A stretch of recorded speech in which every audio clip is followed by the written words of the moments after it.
The 19-year-old Mexican girl whose story is quite incredible. She claims to be one of these indigo children and have these special abilities. So let's hear her story. She says, when my mother was giving birth to me, she was in a great deal of pain. So much pain that the doctors sent her to have an ultrasound to find out why she was hurting so much. In the room with the ultrasound was an Indian girl who looked at my mother and said, "This is not an ordinary baby. She is more curious than normal, but she doesn't want to be born." So my mum has known since I was born to expect a child that was different somehow. When I was just a baby in my cradle, I used to float my stuffed animals to the other side of the room with my thoughts, or I would grab my toys with my eyes and throw them.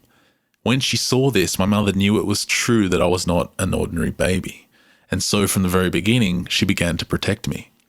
I remember how my father loved to smoke cigars, and I used to tease him when I was little by making his cigar box lift up from the table to a vertical position. It was so much fun.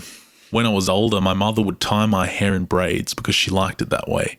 But I didn't like my hair in braids, so the moment she was done, my hair would automatically spring back to the way it was before. She could hardly believe it when she saw this happen. No matter how firmly she tied them, my braids would always come undone immediately. I wasn't trying to do it on purpose, but I knew that somehow I was doing it.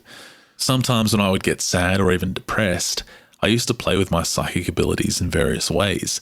Doing this would cheer me up and make me feel happy and secure and full of joy. In school, I was always in another world. When I would look up from a dream state, my teachers would look at me and ask what was wrong with me. Sometimes I used to fight with gremlins, which my teachers insisted were not there. So why would I end up having bruises on my body? My teachers talked to my parents on several occasions because of my so-called imaginary states, and because I was doing stuff that other kids evidently don't do.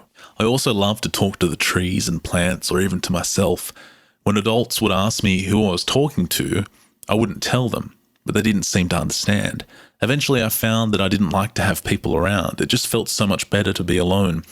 And so I didn't have any friends as I grew up, and I never understood what was going on around me, since I was always somewhere else in my mind doing things that apparently were unusual.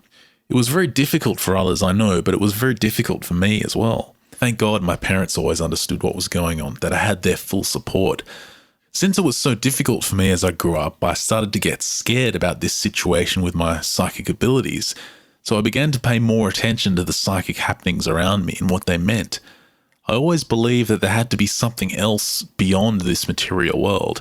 For instance, I could always know what was going to happen in the future. There had to be other worlds, other dimensions, other kinds of people.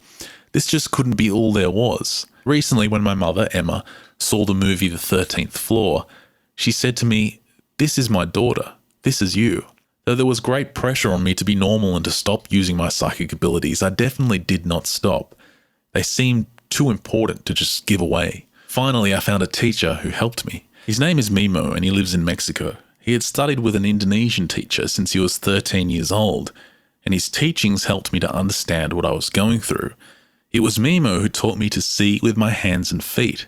He has taught over 1,000 children to see in this same way. He would blindfold us so that no light would come to us. Then he would have us see a TV screen inside our minds. This screen would let us see whatever it was that we needed to see. If a new student could not see the screen within a couple of weeks, he would have the child go back home. After a while, he would have us see little tiny screens around the outer edge with the biggest screen in the middle. These little screens gave us more detailed information. I found after doing this for many years that in most cases, I don't need to use the screens anymore. I just know whatever it is I need to know. The information just comes to me and I feel it in my body like a chill, and the hairs stand up on my skin, and I know. At this time in my life, I am changing. Even when I read now, I no longer read in the normal way and choose instead to read inwardly. If I am looking at a license plate on a car, I close my eyes and see it inside. It all seems so much more natural and easy. You can blindfold me and hand me a picture of your house, for example, and I can see it, and more, I can see throughout your house, and I can tell you what I see. But there is more, and I want to go deeper now into what all this means. I want to be able to explore the idea of actually going into these spaces and making them real. So real that I'm actually there in my body. There is more to this, and I can't help being pulled in this direction. I've always seen things from at least 2 points of view, from the ordinary world and from the world that I live within. And now I realise that being different and seeing and knowing in this way has helped me all my life to be secure, to have values, and to be more mature and a lot happier than many other children are. There are explanations beyond modern medicine and science for how these psychic things can happen. There are ways of seeing and knowing that transcend everything that is known in modern physics.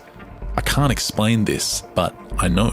And there are many, many children like me being born today. So if your own kids are doing something similar to what I've experienced, don't be afraid or worried about their behaviour.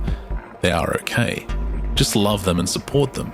Let them know they are different and honour this difference. This difference is why we are here. This difference will be that which brings new life and hope to this old and tired world.